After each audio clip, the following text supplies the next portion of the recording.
Welcome back. If you're just joining us, you're right in time for Press Review. With me, I have Advocate Philip Magal, who will help us go through the newspaper review. Philip, it's good to have you. I hope you've had a lovely week. It has been a great week. You said you've been trying to keep up. Keeping up with so much that is happening around the country, yeah?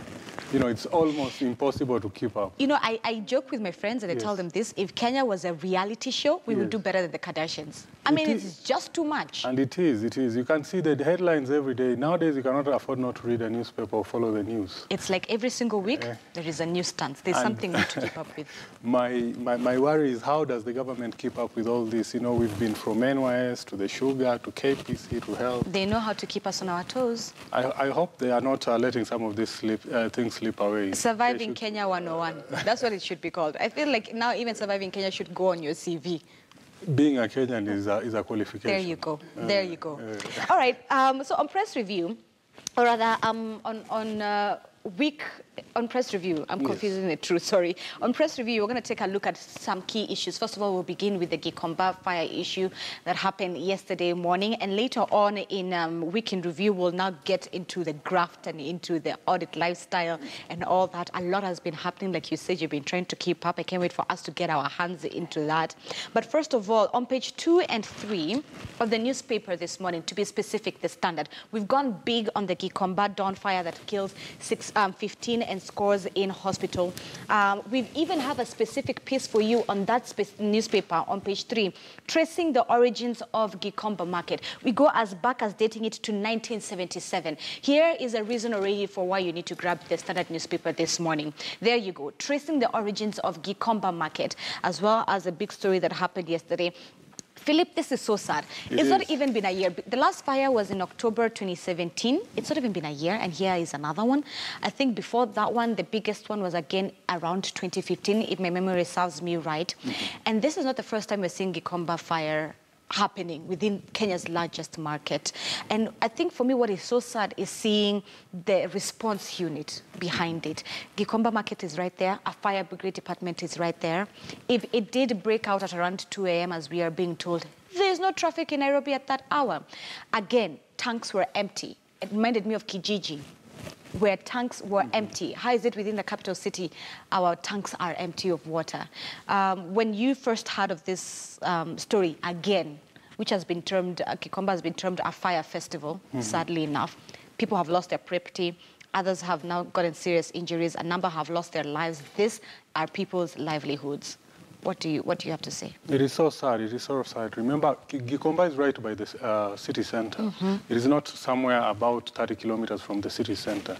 And this is not the first time that we're having fire in Gikomba, meaning therefore that it's fire prone. And if there is anywhere that the fire engine should be stationed, it is in Gikomba. That eventually we lost 15 lives. People have lost livelihoods, and we have scores more in hospital. Is really sad. It tells us about our disaster preparedness. It tells us about the incompetencies of the Nairobi County government. Remember, I think Kidero sank in about 100 million in acquiring fire engines, and before that, the central government had also purchased some fire engines. So it begs the question, what are they for? I mean, what are these fire engines It raises more questions than the answers that Kenyans are getting. Yeah, and we should be angry about this, because remember, some of these people who lost their lives were actually forced to go back to try save their livelihoods. They have no other option, and this is the state that almost each and every other Kenyan faces. They have no alternatives other than to fight for themselves, even where it means putting their lives at risk. You know what scares me, Philip, is the fact that two things. I know Senator Junior Kilonzo Mtula has a bill, a disaster management bill, that hasn't been passed. I'm not sure where exactly the process has gotten to. Probably as an advocate, you'll be able to tell us. But that bill is sitting somewhere when we are seeing cases like Kijiji and Gikomba happening. God forbid, if as a nation, even the whole Solai Dam, just how as a nation we respond to disaster. And with Solai Dam, we were discussing it and saying, if you look at countries like Japan, where they're hit with earthquakes, for them, tragedies scales are way higher than ours. But look at the response unit. The Maryland story this morning of the shooting that happened, it took 60 seconds for police to get to that scene. 60 seconds. This really paints an image of where our disaster management response is here in Kenya. Remember, in even without, yes, remember, yeah, the Act is stuck in Parliament, but even without the Act, remember, the governments have the responsibility to protect the people. That is their primary and key responsibility. We've had county governments, we've had the central government setting aside funds, a lot of money for disaster response. But where does all this fund go to? Like I've said, we have fire engines in Nairobi. A lot of money has been pumped into the fire engines. How is it that they are unable to respond to such disaster? And Gikomba is special because this is a place, this is not the first time that a fire has broken out there, meaning therefore that it is prone to fire breakouts, considering that this, it is largely composed of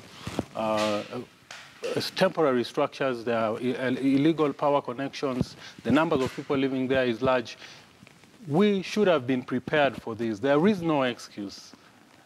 With or without a bill, we should have been prepared for this from the onset. And to tell us that by yesterday at around 12 in the day, about 12 hours later, we had not yet responded effectively to the fire, I mean, people have to be asked the difficult questions, and they have to provide us with the answers. Wow. Okay, because now people are counting their losses and other things. The other big issue with Gikomba that raises a lot of concerns is that those fires don't happen by accident. A lot of speculation is that all of this is politics because of the land issue around it. Of course, people have come out, politicians have come out to say that perhaps it should be changed into so-called an urban market. But then traders do not want that because they know if that happens, they are losing their plot of land. There are land issues, and in fact, the speculation is that people do set fires to the structures in order to push away the traders, because there are some people who are laying claim to the land and are unable to push out the traders. Again, at the same time, there's been accusations that it is the city council itself, or the government itself, which is trying to push these fellows out. But then there is a more structured way that this can be done. We've seen illegal structures being pulled down throughout the city. I don't see why this is a special case, unless they are vested political interests whereby some politicians don't want the large numbers to move out because then they are guaranteed votes. But then with a bill in Parliament, over the years, Gikomba has been losing its viability. If you remember in the 90s, everybody had to go down there to get their clothes. But right now, we have stalls in the city center. Trade is moving from second-hand goods to new clothes, meaning therefore that the pressure that was once on Gikomba is no longer there.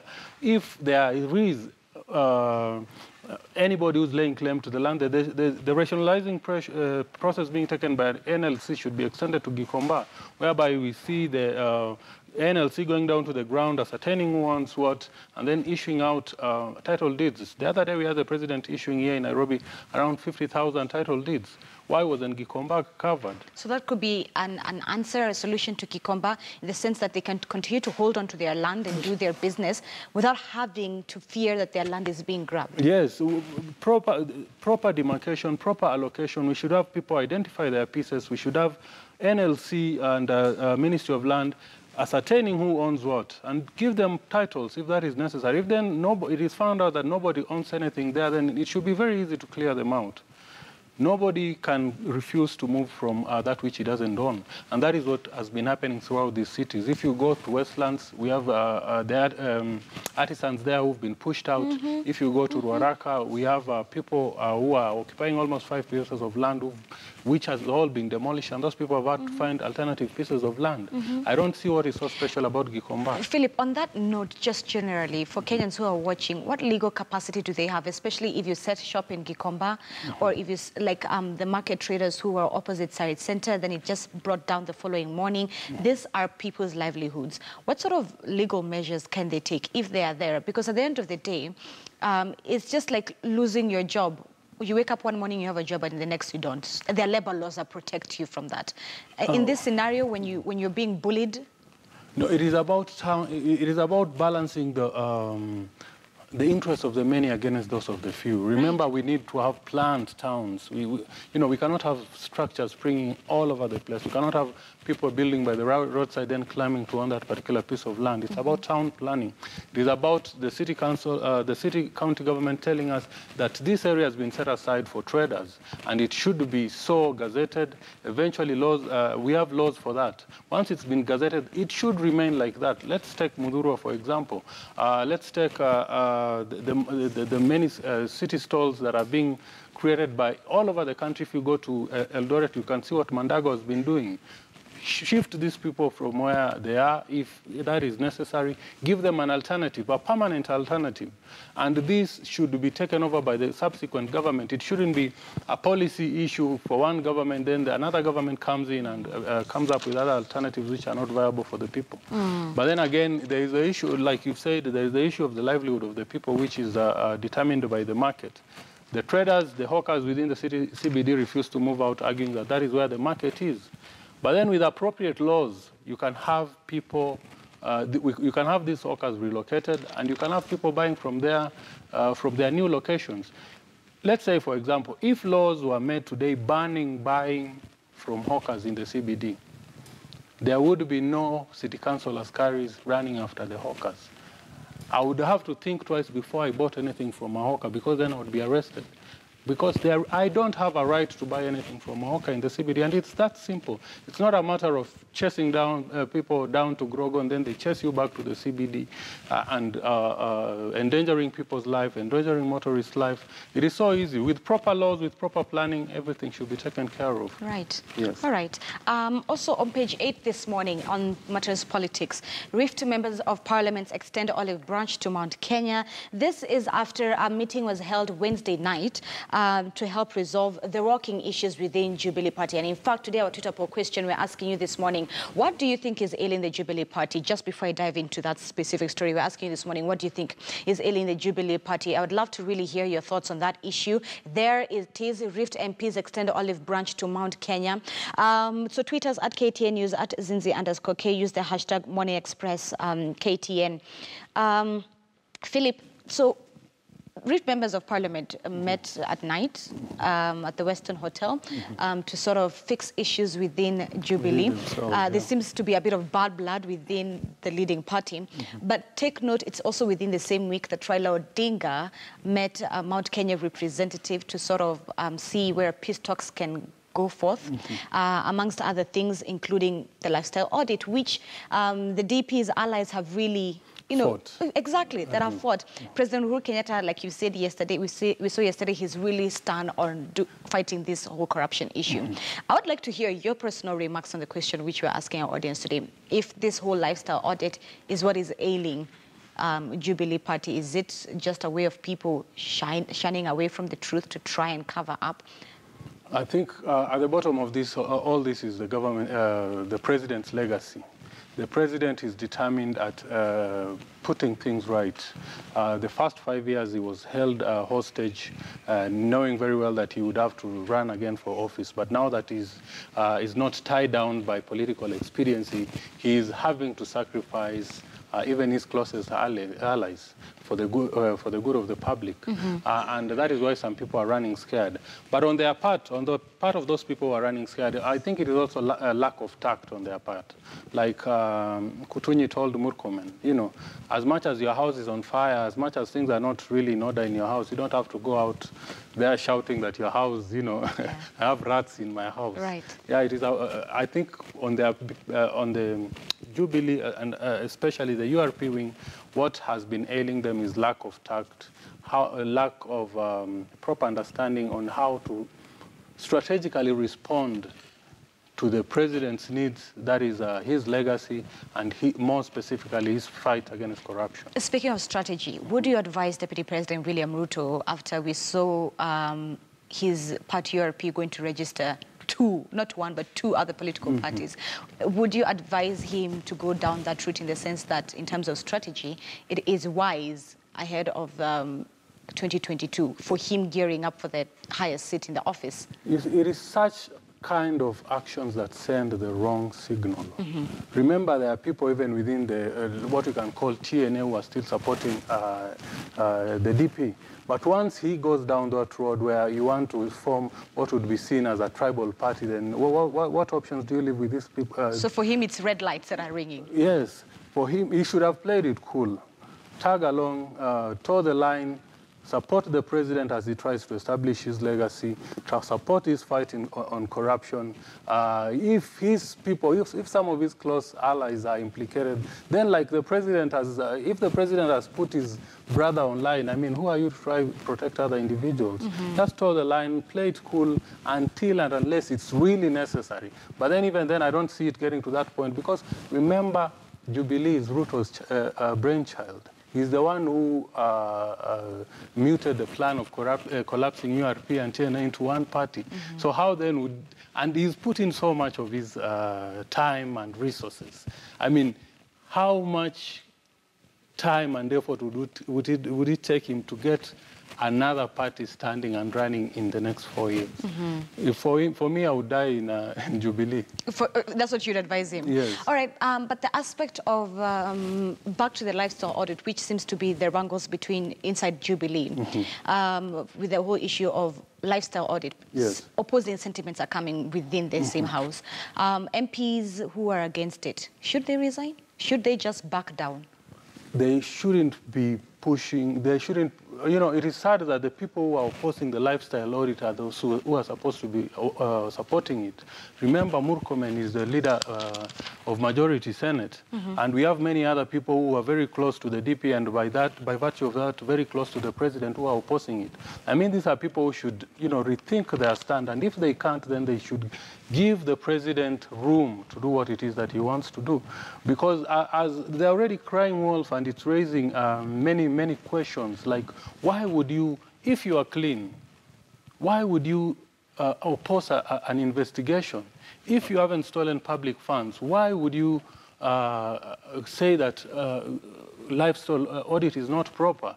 That their opposition in itself raises some fundamental question that casts them in very negative light. Right, because Kipchumba Murkomen had mentioned earlier this week that it's certain State House individuals who are using the lifestyle audit to pick on Deputy President William Ruto. Then again, we're seeing this lifestyle audit that is supposed to be used to fight graft and bring answers to economic theft that is now being used to pick out certain politicians. And who has been, I mean, nobody has been picked out. There's been nobody at Murkomen's door knocking, asking for him to open so that they can conduct an audit on him. Why would he be running scared before even his name is tabled or he's been called to write a statement? You know, that is what I call lack of tact. Unless and until somebody knocks on your door and tells you that we've been sent to come and investigate you, you have no reason to worry. The fact that he's questioning the lifestyle audit itself, you know, paints him as corrupt. And that is where sometimes you just need to be cool. Even if, you know, the best thieves in this country won't fret until and unless they are arraigned in court. But once you start crying foul and, you know, the president makes a roadside declaration, which you are not even sure whether he'll follow through, and you're already scampering, hiding, and crying foul. Philip, 30 days are almost over. The 30 days, the grace period, should I say, that President Uhuru Kenyatta had given for things to be set in place for the lifestyle audit to happen. Yes. Today being the last Friday of the month, meaning we're stepping into a new financial year. Yes. Do you think that we'll be able to meet those 30 days? Personally, I'm one of those people who believe that we already have a legal framework to undertake the legal audit. Remember, public servants declare their wealth every 2 years. Whenever you take up a new office in this government, as a public officer, you have to declare your wealth. Therefore, that we have a starting point and we have the laws. We have the ESCC Act, we have the Anti-Money Laundering and Proceeds of Crime Act, we have our Constitution, which cover that. But do they actually do the lifestyle audits that you said every 2 years? You remember what happened with the members of the voting board for the judiciary? Basically, that is what it was. People are being asked to bring their statements. And you are being asked, I mean, you are earning 100,000. How is it that you have 5 million in your account? Can you tell us where this came from? With the police, the same thing happened, and so many of them lost their jobs. This is something that can be done. Of course, it cannot be done at a wholesale level where we are questioning even the office messengers where they go their property. But it can focus on given areas where we know corruption is rampant. We can start with the procurement officers, for instance. You are just from college, this is your first job, and you already own a house. Tell us how you got the house. Remember, the lifestyle audit is not in itself a conclusion that you're corrupt, but it's a mode of investigation. It's just like if a police catches you walking funny in the middle of the night. He has the right to stop you and ask you, what is that you're carrying in your pocket? It is the same with the lifestyle audit. We don't strategically and tactically undertaken, focusing on given specific areas. The senior officers, the procurement officers, it should be able to be done. It should be done, and it can be done in 3 months' time. And I think if there is proper follow-through, because my main worry is probably the president is just making some of these declarations at the spur of the moment.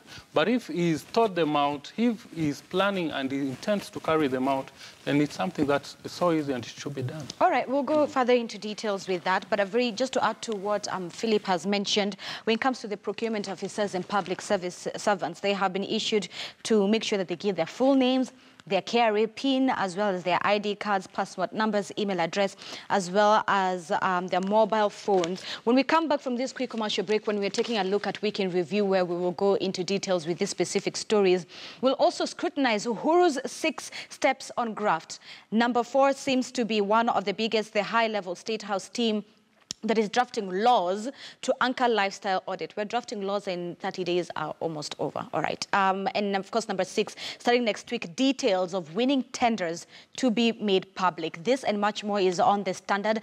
That is where we're going to leave press review for now. But when we come back from this short, quick commercial break, we'll dive into the aspect of sugar, where we're standing as a nation, the issue of counterfeit. Matiang'i said something very important yesterday in the Parliament, in the committee hearing, which we will go through on top of that. And still, the war on graft, where we are standing as a nation. Remember, this morning we are asking you, what do you think is ailing the Jubilee Party? That's our Twitter poll question that we would love to interact with you.